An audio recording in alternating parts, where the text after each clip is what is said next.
దేవుని యొక్క వాక్యంలోకి ఇంక వెళ్దాం. ఇప్పటి వరకు మనం చాలా పాటలు పాడుతూ వచ్చాం. ఇక ఈ సమయంలో వాక్యంలోకి వెళ్దాం. దేవుని యొక్క వాక్యంలోకి ఇంక వెళ్దాం. మనం ప్రతిరోజు ప్రతి బుధవారం మనం బైబిల్ స్టడీ, ప్రతి వారం ఒక్కొక్క అధ్యాయాన్ని యోహాను సువార్త మనం ధ్యానం చేస్తూ ఉన్నాము.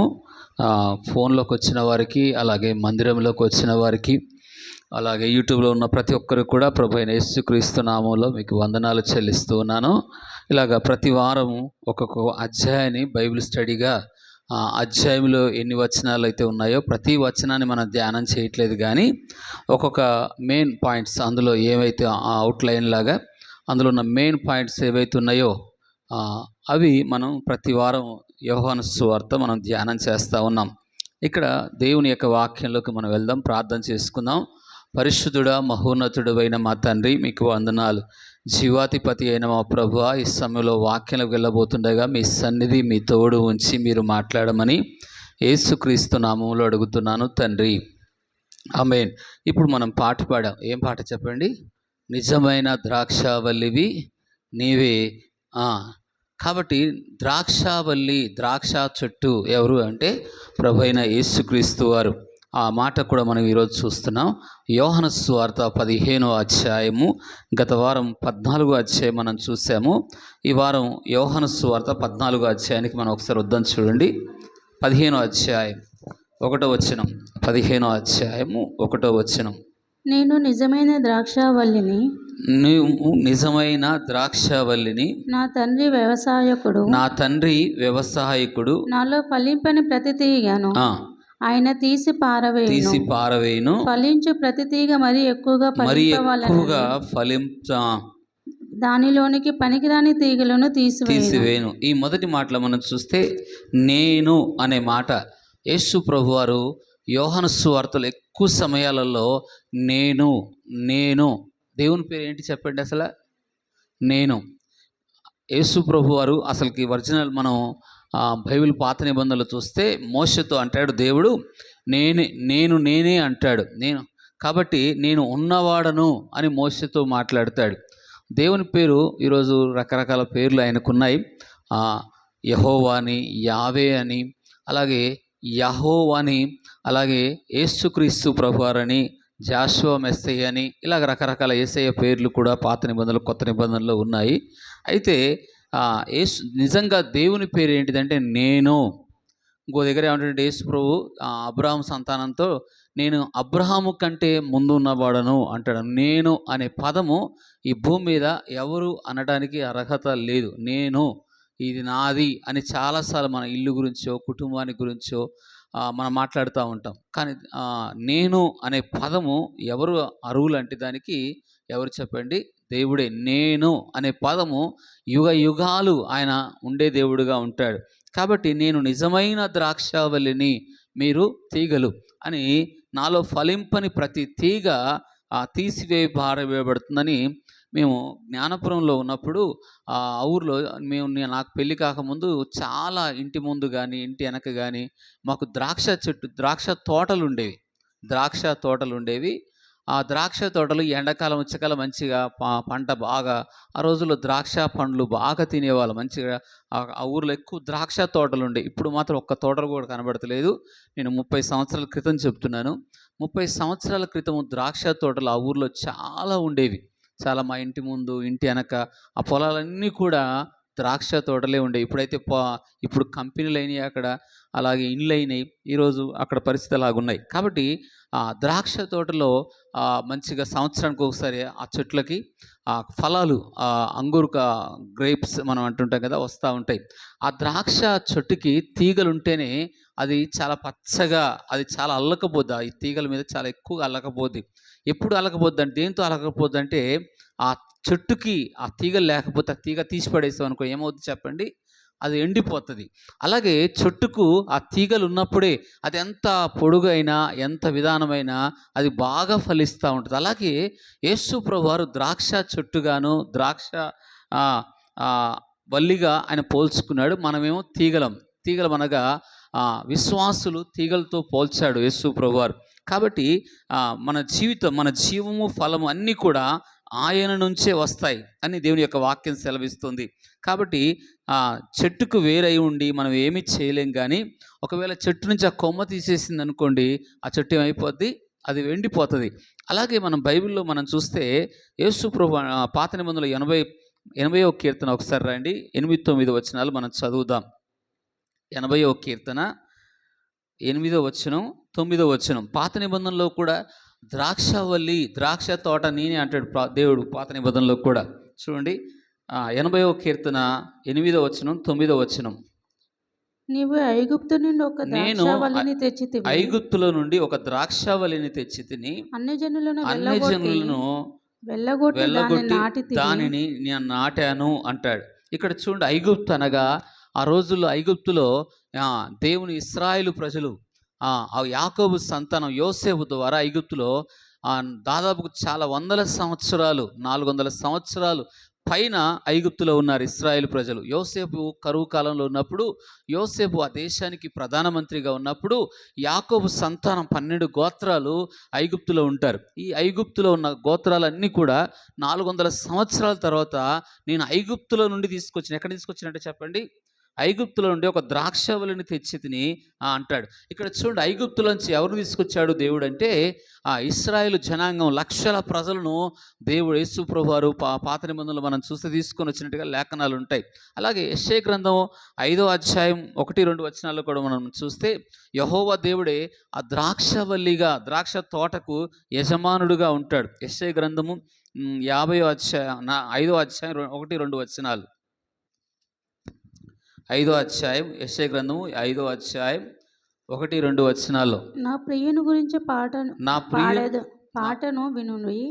అతని ద్రాక్ష తోటను బట్టి నాకు ఇష్టడైన దాని గురించి పాడేదను వినుడి. ఇక్కడ చూడండి, నా ప్రియుని గురించి పాడేదను, అతని ద్రాక్ష తోటను బట్టి నాకు ఇష్టమైన దాని గురించి పాడేదను వినండి. ఇక్కడ ద్రాక్ష తోట యెహోవా దేవుడు, నేను ద్రాక్షవల్లిని యేసు ప్రభువు చెప్తున్నాడు. పాత నిబంధనలు యెహోవా దేవుడే ఏమంటాడు చెప్పండి?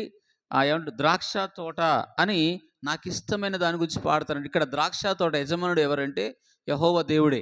అక్కడ ఇశ్రాయేల్ ప్రజలకు, జనాలకి పోలుస్తూ ఆ మాట మాట్లాడతాడు.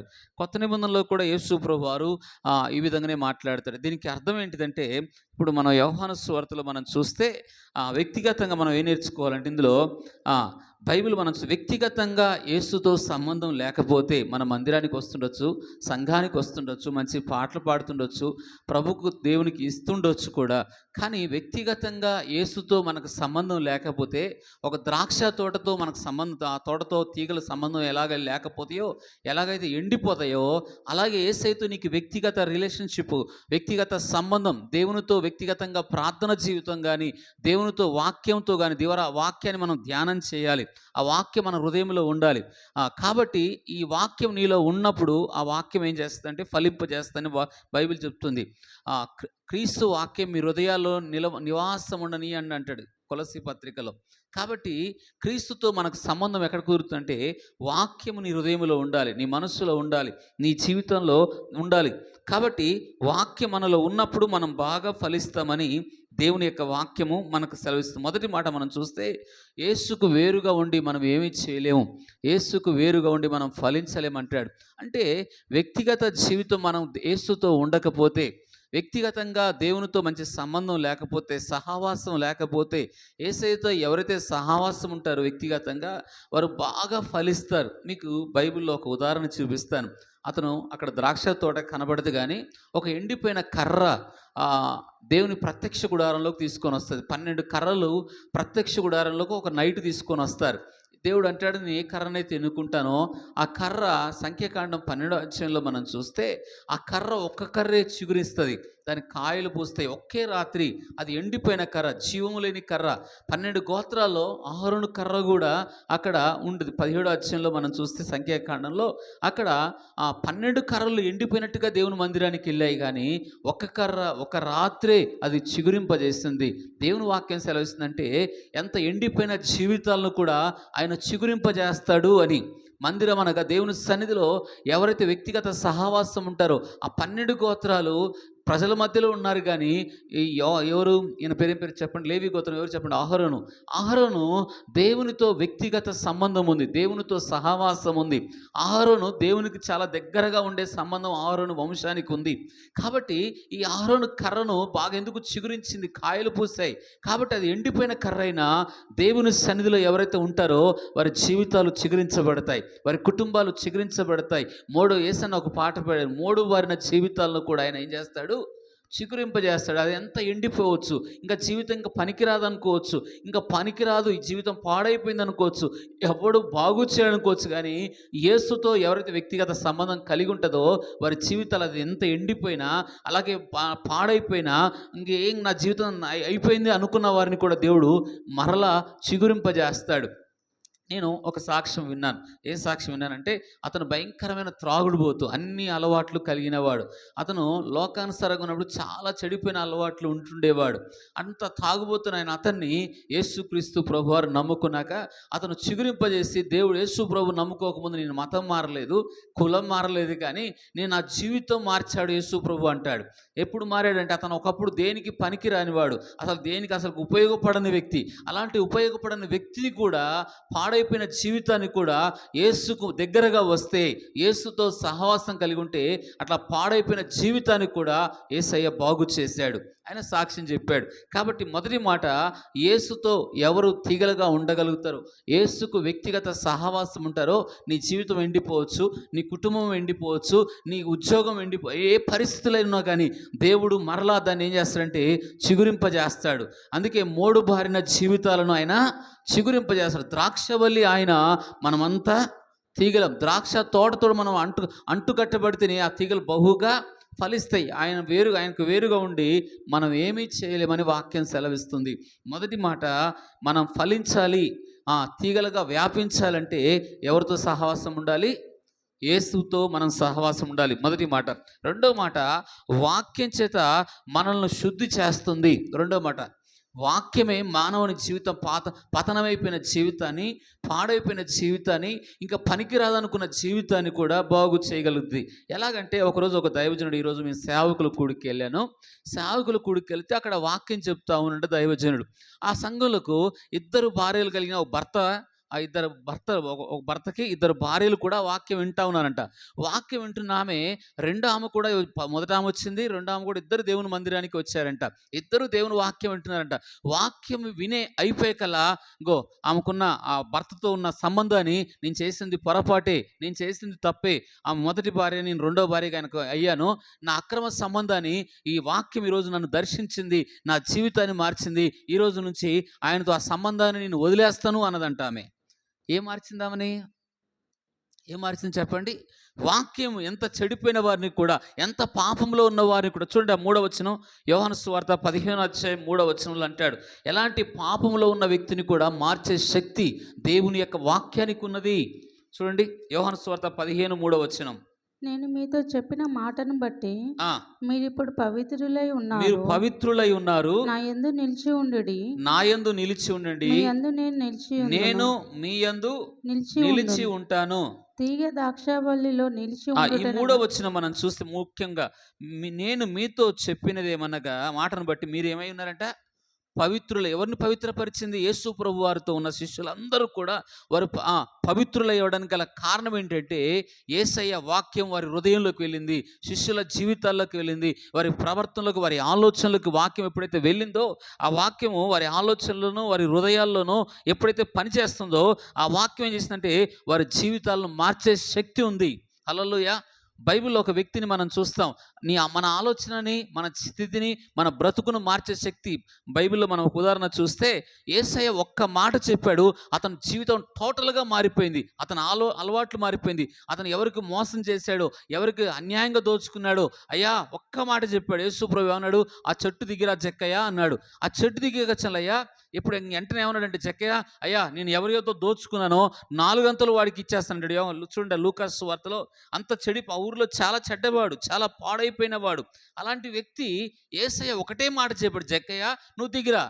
అతని పాపాన్ని గురించి చెప్పలేదు, అతను చేసిన తప్పుల గురించి చెప్పలేదు, అతను చేసిన పొరపాట్ల గురించి చెప్పలేదు. యేసు ప్రభువు వారు ఒకటే ఒక మాట, చూడండి ఆ మాట 19వ అధ్యాయం లూకా సువార్త లూకాసు వార్త 19వ అధ్యాయంలో 5వ వచనం 6వ వచనం చూస్తే, యేసు ఆ చోటికి వచ్చినప్పుడు కనులెత్తి చూచి, జక్కయ్య త్వరగా దిగు, నేను నీ ఇంట ఉండవలసిందని అతనితో చెప్పగా త్వరగా దిగి సంతోషంతో ఆయన చేర్చుకునేను. 8వ వచనం చూద్దాం. జక్కయ్య నిలబడి, ఇదిగో ప్రభువా, నా ఆస్తిలో సగభాగం. ఏమైనా చెప్పాడా? అతను ఏమైనా మార్చడానికి ఏమైనా తప్పులు చేశాడు? ఏమైనా తప్పులు చెప్పాడా? ఏమైనా పొరపాటు చెప్పాడా? ప్రభు ఒక మాట అన్నాడు, నేను నీ ఇంట్లో ఉండాలి, నీ హృదయంలో ఉండాలి అని యేసును వెతుకుతున్నాడు. యేసును చూడాలనుకున్నాడు జక్కయ్య. కానీ జక్కయ్య జీవితం మార్చబడడానికి యేసుప్రభు దగ్గర రాలేదు.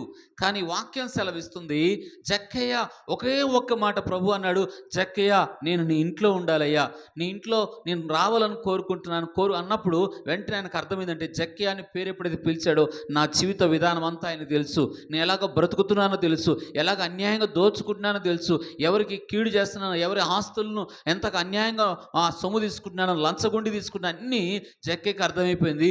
యేసుకు అన్నీ తెలుసని వెంటనే నేను అయ్యా ఎవరి యొద్ద తీసుకున్నానో 4 అంతలు ఇస్తా అన్నాడు. అంటే వాక్యం అతని హృదయంలోకి వెళ్ళినప్పుడు అతను ఎంత పాపపు స్థితిలో ఉన్నా, ఎంత చెడిపోయిన వాడిని కూడా, ఆ ఊరంతా కూడా చాలా చెడ్డోడు అంటుంది, అంత చెడిపోయిన వాడిని కూడా యేసు వాక్యం ఎవరి హృదయంలోకి వెళ్ళిందో, ఎవరి మనస్సులోకి వెళ్ళిందో, ఎవరి ఆలోచనలకు వెళ్ళిందో ఆ వాక్యము శక్తి కలిగినదై ఆ వాక్యం జీవింపజేస్తే పాడైపోయిన పాపంలో ఉన్న బ్రతుకును కూడా మార్చే శక్తి ఒక యేసు వాక్యానికి మాత్రమే ఉందని ఇక్కడ లేఖనాలు సెలవిస్తుంది. అందుకంటున్నాడు, నా వాక్యం మీలోకి వచ్చినప్పుడు మీరు ఏమయ్యారంట అమ్మా?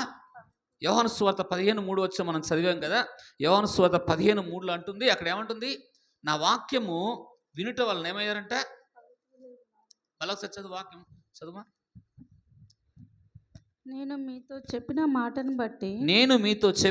మాటను బట్టి మీరు ఇప్పుడు పవిత్రులై ఉన్నారు. ఆయన మాట ఏం చేసింది? వారి జీవితాలను, వారి బ్రతుకులను, వారి ఆలోచనను, విధానాన్ని, వారి యొక్క మనస్సును మార్చిన శక్తి దేనికి ఉందంటే ఆయన మాటకు. మీరు ఇక్కడ ఏమంటున్నాడు యేసు ప్రభు వారు, నేను మీతో చెప్పిన మాటను బట్టి ఇప్పుడు మీరు పవిత్రులయ్యారు.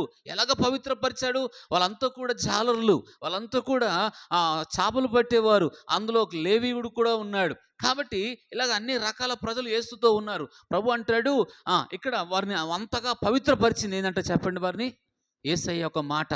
యేసయ్య ఆ మాటను మార్చింది ఎవరిని చెప్పండి? జక్కయ్యని. ఆయన మాటే ఏం చెప్పాడు? జక్కయ్య నేను ఇంట్లో ఉండాలని అతని జీవితం పూర్తిగా యేసయ్య చోటిచ్చినట్టుగా, యేసయ్యకి ఎవరి హృదయం ఇస్తారో, ఎవరి మనసు ఇస్తారో, ఎవరి జీవితాలు ఇస్తారో, ఎలాంటి పాడైపోయిన వారిని కూడా ఆ వాక్యము మనిషిని మార్చిందా చెప్పాను కదా.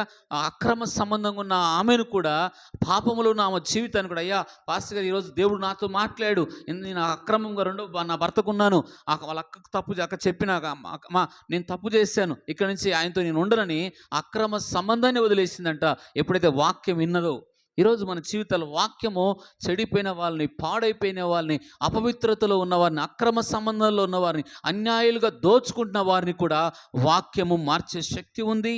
వాక్యం ఎవరి హృదయంలోకి వెళ్ళినా, వాక్యం ఎవరి బ్రతుకుల్లో వెళ్ళినా, ఈరోజు చాలామంది వాక్యాన్ని చెప్పట్లేదు కానీ పిట్టకథలు ఎక్కువ చెప్తున్నారు, సాక్ష్యాలు ఎక్కువ చెప్తున్నారు. అది జరగనియో కొన్ని జరిగినవి ఉంటే, కొన్ని అసలు జరగని పిట్టకథలు ఊహించుకొని చెప్తున్న వారు ఉన్నారని బైబిల్ చెప్తుంది చాలా క్లారిటీగా ఈ అంత్య దినాల్లో. కాబట్టి నేను చెప్పవలసిన మాట, వాక్యమే ఎలాంటి వాడిని కూడా, ఎలాంటి స్థితిలో ఉన్న వాడిని కూడా, ఎలాంటి పాపంలో ఉన్న వాడిని కూడా, ఎలాంటి ఇంకా నా జీవితం పాడైపోయింది ఎవరు బాగు చేయలేరు అనుకున్న వాడిని కూడా యేసయ్య మాట ఎవరి హృదయంలోకి వెళ్ళిద్దో వాళ్ళని మార్చే శక్తి ఆయన వాక్కుకుంది అని ఇక్కడ వాక్యం సెలవిస్తుంది. మొదటి మాటను చూసాము, ద్రాక్షావల్లి ఆయన, తీగలు మనము అని చెప్పాం. మొదటి మాటలో మనం తీగలుగా ఉంటే మనం బాగా ఫలిస్తాం. యేసుతో ఎవరి జీవితాలు అంటకట్టబడినా, వ్యక్తిగతంగా ప్రార్థన వాక్యంతో సహవాసం ఉంటే వారిని చిగురింపజేస్తాడు. ఒకటి. రెండవది మనం చూసాము, వాక్యము చేత శుద్ధులయ్యారు. ఎవరు శుద్ధులయ్యారంటే యేసుప్రభు శిష్యులతో అంటున్నాడు, నా వాక్యం మీలోకి వచ్చింది, మీరు ఏమయ్యారు? శుద్ధులయ్యారంటాడు. రెండో మాట. మూడో మాట, 2 ముఖ్యమైన విషయాలు తెలియజేస్తా చూడండి. 15:7 మీరును మీ యందు నా మాటలు నిలిచి ఉండిన ఎడల మీకు ఏది ఇష్టమో అడుగుడి, మీకు ఏది ఇష్టమో అడగండి. ఇక్కడ చూడండి 2 ముఖ్యమైన షరతులు ఉన్నాయి. ఒకటి ఏంటిదంటే, ఏంటి చెప్పండి? యేసు ఏమేనో చెప్పండి ఇక్కడ.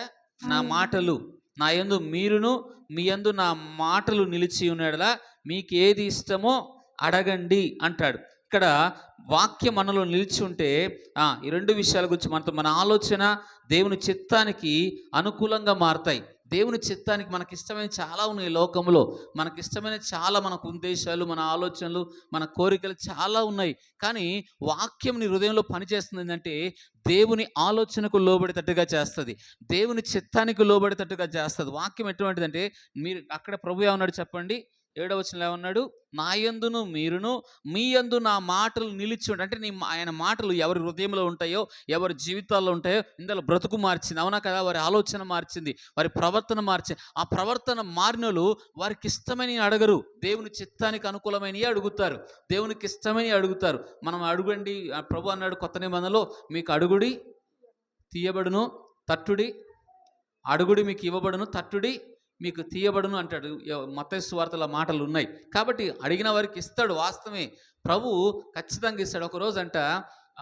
ఒకరోజంట ఒక సేవకుడు చాలా ఇబ్బందుల్లో ఉన్నాడంట, చాలా టెన్షన్లో ఉన్నాడు. మందిరాన్ని కట్టి ఆ సమయంలో భార్యాభర్తల మధ్యలో కూడా చాలా కొంచెం సమస్యలు, గొడవలు వచ్చినాయి అంట. ఎప్పుడైతే గొడవలు వచ్చినాయో వారిద్దరూ ఆ రాత్రి ఇంకా సమాధానం పడాకనే కదా భార్యాభర్తలు ప్రార్థన చేసుకోవాలి. ముఖ్యంగా ఆ భార్య అతని దగ్గరికి వెళ్ళి, అయ్యా నన్ను క్షమించమన్నట్టుగానే వెళ్ళి, ప్రభువా నా భర్త చాలా టెన్షన్లో ఉన్నాడు, చాలా సమస్యల్లో ఉన్నాడు, అయ్యా మమ్మల్ని కనికరించు, ఈ సమస్యల నుంచి బయటికి రాలేకపోతున్నాం. చర్చి కట్టిన 2 లారీల ఇసుకకి 80,000 కట్టాలంట. ఇప్పుడు ఆయన దగ్గర డబ్బులు లేవు, చాలా డబ్బు లేని పరిస్థితి. ఆ భార్య కొంచెం బాగా కోపడి ఆయన మీద కోపడ్డది. ఆమె మీద కోపడ్డప్పుడు ఆ కోపం మీద భర్త ప్రార్థన చేయట్లేడు. అయితే ఈ భార్య అన్నదంట ప్రభు దగ్గర ఇద్దరు రోజు ప్రార్థన చేసుకునేవాళ్ళంట. ప్రతిరోజు కూడా ఏం చేసుకునేవాళ్ళు, ప్రార్థన చేసుకునేవాళ్ళు. ఆ రోజు భర్త ప్రార్థన చేయటాడు. ఇంకా భర్త ప్రార్థన చేయకపోగల ఆ రోజు చాలా భార్య మీద కోపడ్డాడు. ఉసుకకి 2 రోజులు డబ్బులు ఇస్తానంట, ఎక్కడి నుంచి నేను తెచ్చేయాలి 2 రోజులు, నా దగ్గర డబ్బులు ఏడున్నాయి, నువ్వు ఎలాగ చెప్పావు ఉసుక, కానీ ఆ పాస్టర్ గారు ఆమె మీద కోపడగానే ఆ కోపంలో ప్రార్థన చేయలేదంట ఆయన. ఎప్పుడైతే భార్య ఏం చేసింది, సరే ప్రభా నా భర్త చాలా సమస్యలో ఉన్నాడయ్యా, ఒక్కసారి మమ్మల్ని జ్ఞాపకం చేసుకో, ఈ సిచ్యువేషన్లో మాకు ఎటువంటివి మేము డబ్బులు కట్టాలి, మాకు సహాయము చేయమని ఆ దైవజనం ఎప్పుడైతే ఆ సేవకురాలు ఇంట్లో వాళ్ళిద్దరు చేతులు పెట్టుకుని ప్రార్థన చేశారో, ఆ రాత్రి ఆమె ప్రార్థన చేస్తూ ఉందో, ఆ రాత్రి ప్రార్థన చేసిన తెల్లారే ఎప్పుడో చాలా దినాల క్రితం ఆయన డబ్బులు ఇచ్చాడంట ఒక పాస్టర్ గారికి. పాస్టర్ గారు మీకు డబ్బులు ఇవ్వాలి కదా, మీకు అకౌంట్లో ఫోన్పేలో వేస్తానని ఆ సేవకుడు ఎప్పుడు ఈయన అసలు చాలా రోజులు అయిపోయినాడు ఇచ్చి కూడా, అసలుకి ఆయన ఇస్తే మళ్ళీ అడగడంట ఆ సేవకుడు, ఈయన అడగడంట. కానీ ఆయన ఎప్పుడైతే ఈ ప్రార్థన దేవుని దగ్గరికి వెళ్ళిందో వెంటనే వీళ్ళకున్న సమస్య, వాళ్ళకి ఇవ్వాల్సిన డబ్బులు ఎప్పుడో ఉన్నాయి, అవి ఆ రోజు వచ్చినాయి అంట. అంటే ఆ ప్రార్థనకు అవసరం తీరిందా లేదా, వారి అక్కర తీరిందా లేదా, వారికి ఉన్న సమస్యలు తీరి. ప్రార్థన ఎటువంటిదంటే నీకున్న సమస్యల్లో, నీకున్న టెన్షన్లో, నీకున్న నిరుత్సాహంలో, నీకున్న నిరాశలో, నీకున్న కృంగుదలలో, నీకున్న భయాలలో, నీకున్న అవసరం ఖచ్చితంగా అయితే ఖచ్చితంగా నీ అవసరాలు తీర్చబడతాయి. నేను నిజంగా చెప్తున్నాను, గత సంవత్సరంలో ప్రభు నాకు సహాయం చేసింది. నేను దాదాపుగా 18,000 దాకా కట్టేవాని చిట్టీలు, కానీ నాకు 3 లక్షల చిట్టీలు కట్టేవాని, 3 లక్షల చిట్టి కట్టేవాని, అలాగా బండి కట్టేవాని. ఈ ఎలాగ కట్టానో నాకు అర్థం కాలేదు సంవత్సరం. ఇప్పుడు రామన్న రావట్లేదు డబ్బులు నాకు. అప్పుడు అంత అవసరం ఉంది, అవసరానికి ప్రభు ఇచ్చాడు. ఇప్పుడు మాత్రం ఈరోజు నాకు సమస్యలు, ఆ డబ్బులు అంత అప్పు కడతా, అప్పులు లేవు నాకు అంతగా. కానీ ఈరోజు నాకు అవసరమైన ఇస్తా ఉన్నాడు. అది ఖచ్చితంగా మీకు చెప్పగలుగుతాను. వాక్యం అలాగ సెలవు. నీకు అవసరం ఉంటే, నీకు అక్కర ఉంటే ఖచ్చితంగా నీ ప్రార్థన దేవుని దగ్గరికి వెళ్ళిద్ది, జవాబిస్తాను అనుకుంటున్నాడు. మీకు ఇష్టమైనది ఏదో, మీకు అవసరమైనది వాక్యం చెప్తుంది. మీకు ఏది అవసరమో మీరు అడగక ముందే తండ్రికి తెలుసు అని వాక్యం సెలవిస్తుంది. చూడండి, మత్తయి సువార్తలో మాట ఉంటుంది. మత్తయి సువార్తలో 6వ అధ్యాయం అక్కడ ఉంటుంది చూడండి ఒక మాట. మీరు అడగక ముందే 32వ వచనం, ఇవన్నీ మీకు కావాలనని మీ పరలోకపు తండ్రికి తెలియను, కాబట్టి మొదట ఆయన రాజ్యాన్ని, ఆయన నీతిని మీరు వెతకండి, అప్పుడు మీకు అన్నీ అనుకుని మీకేమి కావాలనో మీరు అడగక మునిపే మీ పరలోకపు తండ్రి తెలుసు. అయితే మొదట నా రాజ్యాన్ని వెతకండి, నాతో సహవాసం కలగండి అంటాడు. ఇక్కడ ఆయన రాజ్యం ఏంటిదంటే, ఆయన రాజ్యం అంటే ఏంటి చెప్పండి? బైబిల్ అంటుంది దేవుని యొక్క రాజ్యము భోజనము పానము కాదు, కానీ పరిశుద్ధాత్మ ఆనందము అన్నాడు. ఎవరి హృదయంలోకి పరిశుద్ధాత్ముడు వస్తాడో వారికి ఆనందము, సంతోషం కలిగిద్ది. ఒకటి. రెండవది, దేవుని రాజ్యం ఏంటిదంటే, దేవుని రాజ్యం ఎక్కడ నుంచి చెప్పండి? కొంతమంది అనుకుంటారు దేవుని రాజ్యం ఎక్కడ ఉంది అనుకుంటారు, పరలోకంలో ఉంది అనుకుంటారు. దేవుని రాజ్యం ఎక్కడ చెప్పాలన్నా మన మధ్యలో ఉంది, అది మనలోనే ఉంది. ఒకటి, దేవుని రాజ్యం మనలోకి రావాలి. 2, దేవుని రాజ్యంలో నశించిపోతున్న ప్రజలు చాలామంది మన చుట్టుముక్కలు ఉన్నారా? చుట్టుముట్టు ఎంతోమంది నాశనానికి జోగుచ్చిన వారు, కన్నీళ్ళలో, రోగాలతో, వ్యాధులతో, హాస్పిటల్ చుట్టూ, దయ్యాల చుట్టూ నెమ్మది లేని ప్రజలు ఎంతోమంది ఉన్నారు. వారు దేవుని సన్నిధికి రావడం అది దేవుని చిత్తం. ఒక ఆత్మ రక్షించబడడం దేవుని చిత్తం. అది దేవుని రాజ్యం అన్నమాట. కాబట్టి వాళ్ళ కొరకు మనం ఏం చేయాలా? ఖచ్చితంగా వారి కొరకు ప్రార్థన చేస్తే నీ అవసరాలు, నీ అక్కర్లు కూడా ప్రభు తీరుస్తాడు. ఇది మూడో మాట. మూడో మాట ఏమంటున్నాడంటే, మీకు ఏది ఇష్టమో అది అడగండి. ప్రార్థనలు కాబట్టి బైబిల్లో మనం చూస్తే దేవుని చిత్తంగా అడిగిన వాళ్ళు ఒక వ్యక్తిని మీకు చూపిస్తా. వారు ఎవరు చెప్పండి? ఏలియా ఉన్నాడు. ఏలియా దేశంలో ఎవరి దగ్గరికి వెళ్ళి, ఆ రాజు దగ్గరికి వెళ్ళి, నేను ఎవరి సన్నిధిలో నిలబడుతున్నానో 3.5 సంవత్సరాలు వర్షం పడదంటాడు. ఆ సేవకుడు ఏదైతే మాట్లాడాడో ఆ మాట ఖచ్చితంగా దేవుడు నెరవేర్చాడు. అలాగే తర్వాత 18వ అధ్యాయంలోకి వచ్చాకనే ఏలియా మళ్ళా ప్రార్థన చేస్తాడు. ఆయన ప్రార్థన చేయగా ఆకాశము మూయబడిద్ది, ఆయన ప్రార్థన చేయగా ఆకాశము తెరవబడిద్ది.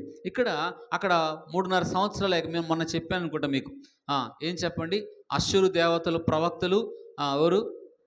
బయలు ప్రవక్తలు ఏం కోరుకునే వాళ్ళంటే వర్షము బయలుదేవుడు ఇస్తాడు అనుకునేవాళ్ళు.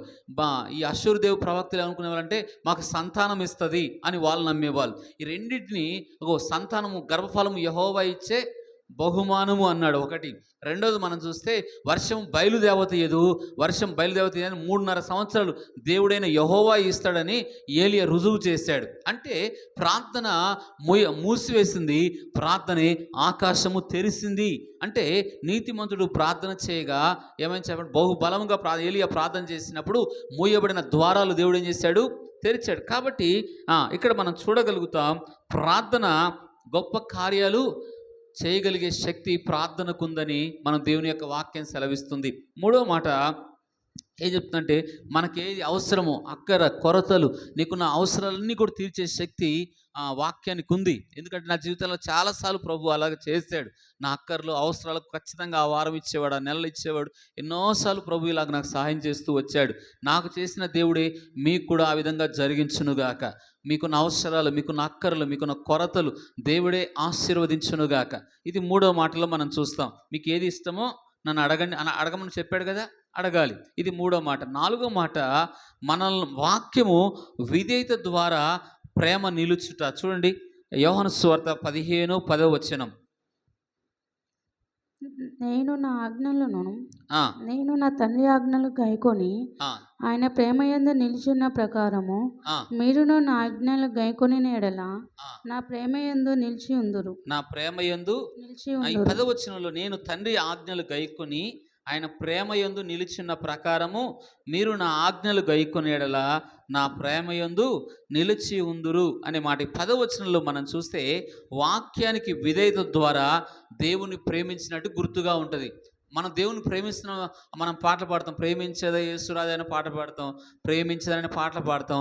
అసలు ప్రేమ అంటే ఏంటిదో దేవుని యొక్క వాక్యం స్పష్టంగా చెబుతుంది. ఏంటంటే ఆయన ప్రేమించడం అంటే ఆయన ఆజ్ఞకు లోబడమే ఆయన ప్రేమించడం. ఎవరి ఆజ్ఞలకు లోబడడం? దేవుని ఆజ్ఞలకు లోబడమే ఆయనను ప్రేమించడం. ఒక ఆజ్ఞ పాత నిబంధనలో మీకు చూస్తే ఆదికాండం 22వ అధ్యాయంలో దేవుడు ఒక ఆజ్ఞ ఇచ్చాడు అబ్రాహాముకి, నీకు ఏకైక ఒక కుమారుని అది నాకు ఇచ్చేసేయి అని చెప్పిన వెంటనే ఏమైపోయాడైనా విధేయత చూపాడు, లోబడ్డ. అంటే దేవుని ప్రేమించేవారు తమకిష్టమైన వాటిని కూడా దేవునికి ఇచ్చేస్తారు. ఎవరిని ప్రేమించేవారు ఇంకేం ఆలస్యం చేయలేదు, మరలా మాట కూడా అడగలేదు అబ్రాహాం. అంటే నువ్వు దేవుని ప్రేమిస్తున్నావు, గుర్తు ఏంటిదంటే నీకు ఇష్టమైన ఉండొచ్చు, కానీ దేవుని ప్రేమిస్తే ఆయనకి ఏంటంటే వెంటనే లోబడ్డలేదు అబ్రాహాము, వెంటనే లోబడ్డాడు. కాబట్టి అబ్రాహాం తన ఏకైక కుమారుని అర్పించుటకు ఆలస్యం చేయకుండా విధేయత చూపించాడు. మనం కూడా దేవుని ప్రేమిస్తున్నాము అంటే గుర్తు ఏంటిదంటే మనకిష్టం ఉన్నా లేకపోయినా దేవుడు చెప్పింది మనం వింటే అది ఆయనను మనం ప్రేమించినట్లు లెక్క. ఎవరిని ప్రేమించినట్లు లెక్క? యేసయ్యను మనం ప్రేమించినట్లు లెక్క అని దేవుని యొక్క వాక్యం సెలవిస్తుంది. ఎప్పుడైతే దేవుడు చెప్పిన మాటకు ఎవరైతే విధేయత చూపుతారో, లోబడతారో, అబ్రాహామును ఎలాగ దీవించాడు చెప్పండి? ఎలాగ దీవించాడు? ఆకాశ నక్షత్రంలాగానయ్యా నిన్ను దీవిస్తాను, నా మాట వినినందున. ఏమంటాడు ప్రభు? ఏమంటాడు? నా మాట వినినందున నిన్ను బాగా ఆశీర్వదిస్తానని ప్రభు మాట్లాడతాడు. కాబట్టి యేసయ్య మాట, ఆయన ఆజ్ఞ ఏంటిదంటే ఆయన చెప్పినది వినాలి. అది మెయిన్ మాట. ఆయన మాటకు ఎవరైతే లోబడతారో వారిని ఖచ్చితంగా ఆశీర్వదిస్తాడు. దానికి అర్థం విధేయత ద్వారా దేవుని ప్రేమిస్తున్నాం. కాబట్టి మనం కూడా ఆయన ఆజ్ఞ ఏంటిది? ఒకటి, అగో ఆయన చెప్పింది వినడమే ఆజ్ఞ. రెండవది ప్రభు ఇంకొక ఆజ్ఞ ఏంటంటే, నేను మిమ్మల్ని క్షమించిన ప్రకారము మీరు కూడా ఒకరినొకరు క్షమించాలి. అది కుటుంబం అయినా, పిల్లలైనా, అన్నదమ్ములైనా, బంధువులైనా. ఇది చాలా కష్టమైన పని. క్షమించడంలో అంత తొందరగా మనిషి క్షమించలేడు. ఆ, ఆ, ఈరోజు మా సేవకుల మధ్యలో భార్యలను ఎప్పుడైనా నువ్వు క్షమించమని అడిగావా అని అడిగారు ఆ పాస్టర్ గారు. ఏంది భార్యలు పోయి భర్తను అడగడం కాదు, కానీ భర్తలే ఎవరిని అడగాలన్నాడు, భార్యలను క్షమించమని అడిగాడంటే నేను బోల్డ్ సార్ మా రానికంటే ఎక్కువ నేను అడిగి ఉంటానేమో అలాంటి మాటలు నా విషయంలో మాత్రం. కాబట్టి పొరపాట్లు జరుగుతాయి, తప్పులు జరుగుతాయి. ఏమడగాలి చెప్పండి? అది దేవుని ఆజ్ఞ. క్షమించే మనసు అడగాల. అలాగే ఒకరు తప్పులు ఒకరు అది యేసయ్య ఆజ్ఞ. మొదటిది ఏంటంటే ఆయన ఆజ్ఞకు విధేయత చూపడం. రెండవది ఆయన ఆజ్ఞలకు ఇంకోటి ఏంటంటే, నేను మిమ్మల్ని క్షమించినట్లుగానే మీరును కూడా క్షమించాలి, అది ఆయన ఆజ్ఞ. మూడవది చూస్తే శత్రువులను కూడా ప్రేమించమని చెప్తుంది వాక్యం. ఎవరిని? శత్రువులు కూడా ప్రేమించమని బైబిల్ చెప్తుంది. కాబట్టి ఎప్పుడైతే మనం ప్రేమిస్తాం అది ఆజ్ఞ, కాబట్టి దాని ద్వారా మనం ఆశీర్వదించబడతాం. ఇది 4వ మాట. 5వ మాట మనం చూస్తాం, క్రీస్తును అనుసరించిన వారిని లోకము ద్వేషిస్తుంది. ఏం చేస్తుందంట? క్రీస్తును ఎవరైతే అనుసరిస్తారో, క్రీస్తును ఎవరైతే వెంబడిస్తారో, క్రీస్తుతో సహవాసం ఎవరైతే కలిగి ఉంటారో లోకము వారిని ద్వేషిస్తారు. చూద్దాం యోహాను సువార్త, దీనికంటే ముందు ఇంకొక మాటకు చూడమా, 15 వచ్చిన చదువు. దీనికంటే ముందు యోహాను సువార్త 5:15. దాసుడు తన యజమానును చేయని దాన్ని ఎరుగడు గనుక ఇంకను మిమ్మల్ని దాసులని పిలవక స్నేహితులని పిలుచుచున్నాను. స్నేహితులు చాలు. ఈ మాటకి ఈ 5వ మాటలో మనం చూస్తే దేవుడు మనల్ని దాసులని పిలుస్తలేరు. ఏమని పిలుస్తున్నంట? స్నేహితులు. ఏమని పిలుస్తున్నంట? స్నేహితులు. స్నేహితులు అంటే, దాసులు ఏంటిదంటే చెప్పినది వెంటనే పాటిస్తారు. ఎవరు? దాసులు. దాసులు ఏం చెప్పారు చెప్పండి? పనివాడు ఏం చేస్తాడంటే యజమాని చెప్పిన మాటకు వెంటనే పాటిస్తారు, కానీ అర్థం పూర్తిగా అతనికి అర్థం కాదు. కానీ స్నేహితుడు ఏంటంటే హృదయ రహస్యాలు పంచుకుంటాడు. స్నేహితుడు ఏం చేస్తాడు చెప్పండి? హృదయ రహస్యాలు పంచుకుంటాడు. అంటే ఆ స్నేహితులకు ఉన్న సంబంధం ఏంటిదంటే, హృదయంలో ఉన్న మనుషులకు అందరూ చెప్పుకోరు, కానీ స్నేహితులకి ఏం చెప్తారు? కొంచెం ఎక్కువ సమయం మాట్లాడతారు. అలాగే వాళ్ళ ఉన్న రహస్యాలు, వాళ్ళకు ఉన్న బాధ కావచ్చు, సమస్య కావచ్చు, దుఃఖం కావచ్చు, అలాగ అన్నీ కూడా పంచుకుంటారు. అలాగ పంచుకున్న వ్యక్తుల్లో 2 వ్యక్తులు మీకు చూపిస్తాను. ఒకటి యాకోబు రాసిన పత్రిక 2వ అధ్యాయము 23వ వచనంలో ఆ మాట ఉంటుంది చూడండి. ఎవరు స్నేహితుడు? బైబిల్ చెప్తుంది ఎవరితో మనం స్నేహం చేయాలా, ఎవరితో మనకు అర్థం కావాలంటే ఎవరితో స్నేహం చేయాలి అక్కడ చెప్తారు చూడండి. యాకోబు రాసిన పత్రిక 2వ అధ్యాయం 23వ వచనం చదువు. కాబట్టి అబ్రహాము దేవుని నమ్మెను, అది అతనికి నీతిగా ఎంచబడెను అను లేఖనం నెరవేర్చబడెను, మరియు దేవుడు స్నేహితుడని అతనికి పేరు కలిగెను. ఇప్పుడు అబ్రహాం ఎలాంటి వాడంట? స్నేహితుడు. మీకు ఒక సందర్భాన్ని చూపిస్తే, అబ్రహాం స్నేహితుడు కదా. దేవుని రహస్యాలు ఎవరికి చెప్పాడంటే అబ్రహాంకు చెప్పాడు. ఎలాగ చెప్పాడో మీకు వాక్యం జ్ఞాపకం చేస్తే, ఆదికాండం 18వ అధ్యాయంలో అబ్రహాము ఇంటికి వచ్చాడు. ఎవరు? 3 వ్యక్తులు వస్తారు. అందులో యెహోవా దేవుడు అని ఉంటుంది. 3 వ్యక్తులు, తండ్రి, కుమార, పరిశుద్ధాత్మను కొంతమంది అంటారు. కొంతమంది ఏమో యెహోవా దేవుడు ఒకరు, 2 దూతలు అంటారు. ఇలా సరే ఎలాగైనా ఉండని ఆ అధ్యాయంలో దేవుడు ఎక్కడికి పోవాలనుకుంటే సొదొమకు వెళ్ళాలనుకుంటున్నప్పుడు, అప్పుడు అబ్రహాముకి ఇది చెప్పకుండా నీ దాచెదనా అంటాడు. 18వ అధ్యాయంలో మీరు చూస్తే, ఇది నేను చేయబోతున్న కార్యాన్ని అబ్రహాముకు చెప్పకుండా చేయుదునా అని అబ్రహాముకు దేవుని సన్నిధిలో ఉంటాడు. ఎవరికి రహస్యాలు చెప్తాడు, దేవుని ఉద్దేశాలు చెప్తాడు, దేవుని చిత్తం చెప్తాడు, దేవుని యొక్క మనసు ఎవరికి తెలుస్తుంటే అక్కడ అబ్రహాముతో చూడండి ఆ మాట. ఆదికాండం 18వ అధ్యాయంలో ఉంటాయి ఆ మాట. అబ్రహాముకు నేను దాచేదనా అంటే, స్నేహితుడు ఎలాంటి వాడంటే రహస్యాలన్నీ కూడా దాచబడిన సమస్యలు కూడా ఎవరికి చెప్తాడంటే స్నేహితుడు చెప్తాడు. చూద్దాం ఆదికాండం 18వ అధ్యాయంలో ఈ మాట. చాలా దేవుడు తనకున్న రహస్యాలన్నీ ఎవరికి చెప్పాడంటే అబ్రహాంతో. చూడండి ఎక్కడ ఉంటుంది? 22వ వచనం. ఆదికాండం 18వ అధ్యాయం 2వ వచనం. ఆ మనుషులు అక్కడ నుండి తిరిగి సొదొమ వైపు వెళ్ళిరి. అబ్రహాము ఇంకా యెహోవా సన్నిధిని నిలిచి ఉండెను. అప్పుడు 17వ వచనం చదువుమా. అప్పుడు యెహోవా నేను చేయబోయే కార్యము అబ్రహాముకు దాచేదనా. ఎవరికి దాచే విషయాలు ఎవరు చెప్తారు? అందరు చెప్తారా? రహస్యాలు అందరు చెప్తారా?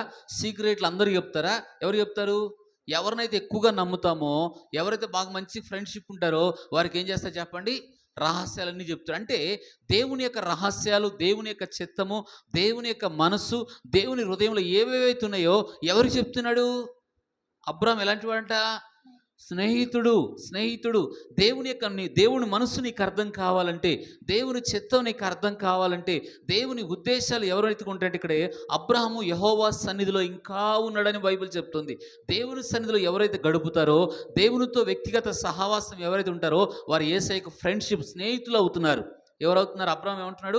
అబ్రాహాము స్నేహితుడు ఎలాగంటే దేవుని సన్నిధిలో గడపడాన్ని బట్టి, దేవుని మాటకు లోబడాన్ని బట్టి కాకుండా అక్కడ ఏం చెప్పబోతున్నంటే, నేను సొదొమ నాశనం చేయబోతున్నానంటే అక్కడ అబ్రాహాము అయ్యా 50 మంది, 40 మంది, 30 మంది అలాగ అడుక్కుంటూ బేరం ఆడుకుంటూ వస్తూ ఉంటాడు. అంటే అక్కడ రాబోతున్న ఉగ్రతను ఆపగలిగే ప్రార్థన చేస్తూ ఉన్నాడు. ఏం చేస్తున్నాడు చెప్పండి? అబ్రాహాము రాబోయే ఉగ్రత నుండి తప్పించాలని చివరికి ఇంక లాస్ట్ బేరం ఆడి మనం కూరగాయల మార్కెట్కి వెళ్ళామనుకోండి, కూరగాయల మార్కెట్కి పోతే ఆడు రేట్ ఇంత అని చెప్తారు. నేను మొన్న నాకు చెప్పులు కుట్టించుకోవడానికి పోతే 60 రూపాయలు అడిగారు. 60 రూపాయలు అడుగుతారని కుట్టించుకోలేదు. 4 వారం రోజులు అడిగితే తగిన ఈ షాపూర్లో అడిగితే ఆమె 40 రూపాయలు అడిగింది. 30 రూపాయలు కుడతావా అన్న, 30 రూపాయలు కుట్టేసింది. అంటే నేనేం ఆడినాడా? బేరం ఆడినా. అలాగే అబ్రాహాము కూడా ఎవరి దగ్గర బేరం ఆడుతున్నాడు? 50 మంది నుంచి 40, 40 నుంచి 30, 30 నుంచి 20, చివరికి తన సహోదరుడు ఎవరు? లోతు కుటుంబం గురించి అడుగుతున్నాడయ్యా, నా సహోదరుడు లోతున్నాడయ్యా అనగానే అక్కడ అబ్రాహాము ప్రార్థన దేవుడు విన్నాడు అనే మాట మనం చూస్తున్నాం. స్నేహితుడు ఏంటంటే, మరొక స్నేహితుడు ఉంటే తప్పకుండా స్నేహితుడు మాట వింటాం. నీ కష్టకాలంలో నువ్వు దేవునితో స్నేహితుడిగా ఉంటే, దేవునితో సహవాసం కలిగి ఉంటే, నీ కష్టాలలో నువ్వు దేవునికి ఫ్రెండ్గా అవుతావు. ఇప్పుడు ఎవరు ఫ్రెండ్ అంట? మనకు దేవుడు ఏమవుతున్నాడు? స్నేహితుడు అవుతున్నాడు. ఈరోజు కొత్త నిబంధనలో కూడా మనల్ని ఏమని పిలిచాడు? స్నేహితులు అంటే రహస్యాలన్నీ కూడా ఇక్కడ అబ్రాహాము స్నేహితుడు అయ్యాడు. మనం కూడా స్నేహితులు కావాలి. యేసయ్యతో ఎవరైతే ఎక్కువ ఫ్రెండ్షిప్ చేస్తామో, ఆయనతో సహవాసం కలిగి ఉంటామో, మనం ఒక్క ప్రార్థనలోనే కాదు, బస్సులో వెళ్ళేటప్పుడు కావచ్చు, మార్గంలో వెళ్ళేటప్పుడు కావచ్చు, మన ఆలోచనలో, మన జీవిత విధానాల్లో యేసుతో మన సహవాసంగా ఉంటే ఖచ్చితంగా ఆయనకు మనం ఏమవ్వాలా? స్నేహితులు అవ్వాలి. అప్పుడు రహస్యాలని చెప్పినప్పుడు ఆ అబ్రాహాం ప్రార్థన బట్టి ఎవరిని రక్షించాడు? లోతు కుటుంబాన్ని బయటికి తీసుకొచ్చాడు. స్నేహితుడు మాట ఎవరింటారు చెప్పండి? మరొక స్నేహితుడు వింటాడు. అలాగే దేవుడు అబ్రాహాము ప్రార్థన విని లోతు కుటుంబాన్ని తప్పించాడు. నీ ప్రార్థన బట్టి నీ కుటుంబంలో ఎవరున్నా వారు తప్పించబడాలి. శోధన నుంచి, కష్టాల నుంచి, మరణ అపాయాలు వచ్చినా నీ ప్రార్థన బట్టి దేవుడు వారికి నీ ఇంట్లో వచ్చే శ్రమ వచ్చినా నువ్వు దేవునికి స్నేహితుడు అవుతే, నీకు భయంకరమైన ఆపద వచ్చినా నీ ప్రార్థన ద్వారా నీ కుటుంబానికి దేవుడు మేలు చేయాలి. చాలాసార్లు ఈ పసిబిడ్డ విషయంలో నేను కొన్నిసార్లు అసలు బాగా విసిగిస్తూ ఉంటుంది. చిన్న ప్రార్థన చేస్తా, వెంటనే విడుదలైపోయేది. ఏంది నా ప్రభువా ఇంత గొప్ప మేలు చేసావు అనిపిస్తుంది. మనవరాల విషయంలో చెప్తున్నాను. అంటే కొన్నిసార్లు ఆ పసిబిడ్డ చాలా విసిగిస్తూ ఉంటుంది. ఏమంటది? ఒకసారి పాపకు ప్రార్థన చేయంటది. సరే ప్రార్థన చేసిన వెంటనే దేవుడు అద్భుత కార్యం చేసేసేవాడు. అలాగే చాలాసార్లు దేవుడు చేశాడు ఆ పిల్ల పుట్టిన కాంచెలు. కాబట్టి నీ ప్రార్థన నీ కష్టాల్లో ఉన్నప్పుడు, నీ కుటుంబంలో సమస్యలు వచ్చినప్పుడు, నీ కుటుంబంలో ఆపదలు వచ్చినప్పుడు, నీ కుటుంబంలో ఎదుర్కొన్న పరిస్థితులు నీ ప్రార్థన ద్వారా దేవుడు జవాబు ఇవ్వాలి. ఇది ఐదో మాటలు. ఇంకొక స్నేహితుడు ఎవరున్నారంటే, ఇంకో స్నేహితుడు ఎవరు చెప్పండి? మోషేను దేవుడు అంటాడు, ముఖాముఖిగా స్నేహితుడితో మాట్లాడినట్టు మోషేతోటి మాట్లాడాను అని దేవుని వాక్యం. ఇద్దరు స్నేహితులు చూపించారు. ఇది 5వ మాట. 6వ మాట మనం చూస్తాము, క్రీస్తును అనుసరించే వారికి లోకము ద్వేషిస్తుంది. చూద్దాం. అదే యోహాను సువార్త 15:18. మీరు ఒకరినొకరు ప్రేమింపవలెనని ఈ సంగతులు మీకు ఆజ్ఞాపించుచున్నాను. లోకం మిమ్మల్ని ద్వేషించిన ఎడల మీకంటే ముందుగా నన్ను ద్వేషించినని మీరు ఎరుగుదురు. ఇక్కడ చాలమ్మా. ఇక్కడ మనం అర్థం చేసుకోవాల్సిన మాట ఏంటంటే, నువ్వు నిజంగా క్రీస్తును కానీ వెంబడిస్తుంటే, క్రీస్తును కొంతమంది ఈ లెంట్ డేస్లో ఏం వేసుకుంటారు చెప్పండి? సిలువను మోసినట్టుగాను. ఈ వచ్చే వారం ఏమొస్తుంది? గుడ్ ఫ్రైడే వస్తాయి కదా. ఆ గుడ్ ఫ్రైడే సందర్భంగా క్రిస్టియన్ కొంతమంది ఏం చేస్తారు? సిలువ వేసుకొని మోస్తూ ఉంటారు. సంవత్సరానికి వస్తారు. కొంతమంది ఒకడు శత్రువు అన్నాడంట. సిలువ ఏంటంటే చెప్పండి, ఈస్టర్ రోజు సిలువ వేసుకొని తిరుగుతారు. ఆ రోజు దెబ్బలు కొడతారు, అన్నీ చేస్తారు. మళ్ళీ ఏమవుతాడు? సిలువ అయిపోయాక తెల్లారించి మళ్ళీ తాగుతుడు అతను. సిలువ అనగా శ్రమలు, సిలువ అనగా నిందలు, సిలువ అనగా అవమానాలు. మెడలో సిలువ వేసుకుంటే ఏమి రాదు. నేను కూడా చిన్నప్పటి నుంచి సిలువ వేసుకున్నాను కొంచెం. కాబట్టి వాక్యం ఏం సెలవిస్తుందంటే, సిలువ దేనికి గుర్తు అంటే దేని గురించి చెప్పండి? యేసును నిజంగా నువ్వు అనుసరిస్తున్నావు, నిజమైన యేసు ప్రభువును అనుసరిస్తుంటే ఖచ్చితంగా నీకేమొస్తాయి? నీ బంధువులు ద్వేషిస్తారు, నీ ఇంటివారు ద్వేషిస్తారు, నీ పొరుగువారు ద్వేషిస్తారు, నీ ఉద్యోగులు నిన్ను ఏం చేస్తారు, హేళనగా ద్వేషిస్తారు. అప్పుడు మనం అర్థం చేసుకోవాలంటే నిజంగా నేను యేసును అనుసరిస్తున్నాను అని అర్థం చేసుకోవాలా. హల్లెలూయా. మీకు ఒకటి చెప్పండి, ఈ లోకంలో మనం లోకానుసారంగా జీవిస్తున్నప్పుడు, అందరూ ఇష్టానుసారంగా మనం జీవిస్తున్నప్పుడు మనం ఎవరితో మనం ఒక మాట మాట్లాడరు. ఎప్పుడైతే యేసయ్య మార్గంలోకి వచ్చామో, యేసయ్యను అనుసరిస్తున్న గుర్తు ఏంటంటే, నువ్వు ఉద్యోగంలో కావచ్చు, బంధువుల మధ్యలో కావచ్చు, కుటుంబంలో కావచ్చు. అందుకే ప్రభు అంటాడు, నా నిమిత్తం మీరు హింసించబడతారు, ద్వేషించబడతారు, అవమానపరచబడతారు, మీకు హేళన చేయబడతాయని యేసు ప్రభు సిలువకు వెళ్ళకముందే ముందుగానే యేసు ప్రభు చెప్పాడా లేదా? ఈరోజు కూడా మనకు అట్లాంటి శ్రమలు, శోధనలు వస్తాయి. అలాగే యేసు ప్రభు చనిపోయాక కూడా అపోస్తులందరూ కూడా శ్రమలు వచ్చాయి. ఏమొచ్చాయి? శ్రమలు వచ్చాయి, కష్టాలు వచ్చాయి, నిందలు వచ్చాయి. స్టెఫెనుకు మాత్రం రాళ్ళతో కొట్టి చంపుతున్నా కూడా ఏంటి చెప్పండి, ఏమొచ్చాయి? ప్రభునే వెంబడి తండ్రి వీరిని క్షమించమని ఆయన కూడా ప్రార్థన చేశాడు. అలాగే నిన్నటి రోజు ఆయన పేరు ప్రవీణ్ పగడాల. నిన్నటికి సంవత్సరం అయిందండి ఆయన చనిపోయి. కాబట్టి వాళ్ళ భార్య ఒకటే మాట అన్నది, అగో నా భర్తను చంపిన వారిని అందరినీ క్షమిస్తున్నాను అన్నది ఆ మాట. కాబట్టి అది ఎవరిని అనుసరిస్తే మాత్రం యేసయ్యను వెంబడించినందుకు, యేసయ్య సువార్త చేసినందుకే ఆయనకు మరణం వచ్చిందని గత సంవత్సరం మనం ఎంతో చూసాం. కాబట్టి యేసయ్యను నమ్ముకున్న వారికి, ప్రభువును వెంబడిస్తున్న వారికి నిందలు వస్తాయి, కష్టాలు వస్తాయి, శ్రమలు వస్తాయి, కానీ ఖచ్చితంగా ప్రభువు వారిని వదిలిపెట్టడు అని వాక్యం సెలవిస్తుంది. ఇది 6వ మాట. 7వ మాట, చివరి మాట చూడండి. చివరి మాట ఎన్నో వచనం? చివరికి వచ్చిన చూడండి. యోహాను సువార్త 15వ అధ్యాయం చివరి వచనం 26 చూడండి.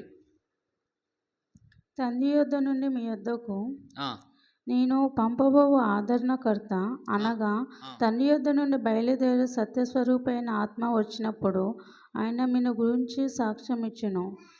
మీరు మొదట నుండి నా యొద్ద ఉన్నవారు కనుక మీరు సాక్ష్యం ఇద్దరు. ఇట్లా తండ్రి యొద్ద నుంచి ఏం పంపబోతున్నాను? ఆదరణకర్త.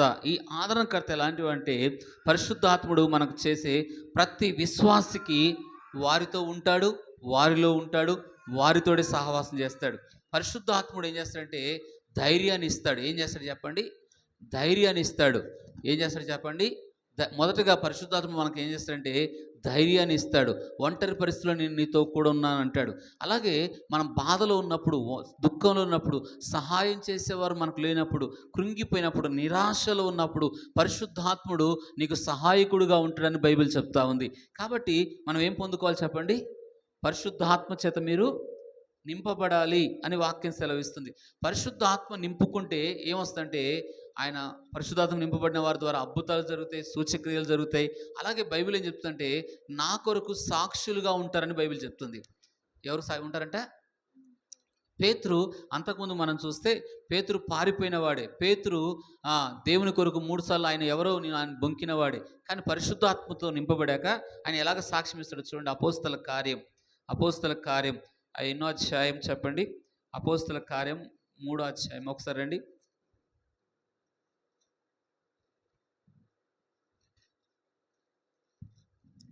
3వ అధ్యాయం 12వ వచనం చదవండి. 12.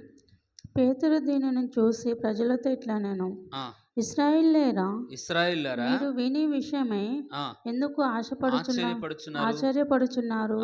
మా సొంత శక్తి చేతనైనను భక్తి చేతనైనను నడవను, దీనిని బలం ఇచ్చినట్లుగా మీరు ఎందుకు మా మట్టుకు తేరి చూస్తున్నారు? ఎవరి గురించి సాక్ష్యం చెప్తున్నారు చెప్పండి? మా సొంత శక్తి చేత కానీ, మా భక్తి చేత కానీ కాలేదు. మీరు ఏ యేసునైతే మీరు సిలువ వేశారో, ఆ మాట కూడా 15వ వచనం చదవం, అక్కడ ఉంటుంది. అదే అధ్యాయం 15వ వచనం.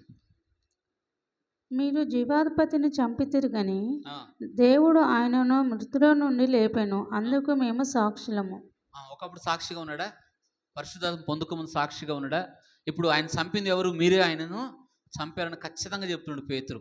కాబట్టి ఒక అద్భుతాలు జరిగేది యేసు మాలో ఏం జరగలే. మేము ఆ కుంటివాడికి మేము నడవలేదు, కానీ అగో పరిశుద్ధాత్మ ద్వారానే ఈ కుంటివాడు నడవగలిగాడు.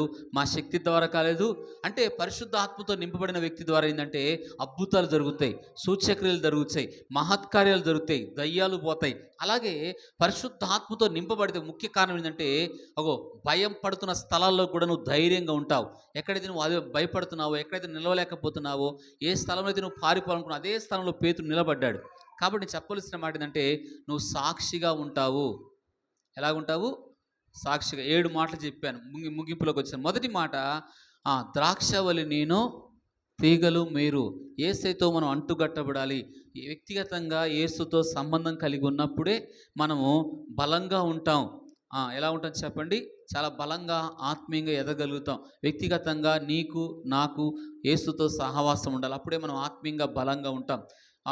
యేసుతో సహవాసం ఎలాగైతే ద్రాక్ష చెట్టు కొమ్మలు లేకపోతే ఎండిపోతామో, మనం ఆత్మీయంగా ఎండిపోతాం. అలాగే అహరోను దేవునితో వ్యక్తిగత సహవాసం ఉన్నాడు కాబట్టి ఎండిపోయిన చెట్టును, ఒక ఎండిపోయిన కర్రను చిగురింపజేశాడు. మనల్ని కూడా చిగురింపజేస్తాడు యేసుతో సహవాసం ఉంటే. ఇది మొదటి మాట. రెండో మాట, వాక్యం చేత మనం శుద్ధులం అవుతాం. ఏమవుతాం చెప్పండి?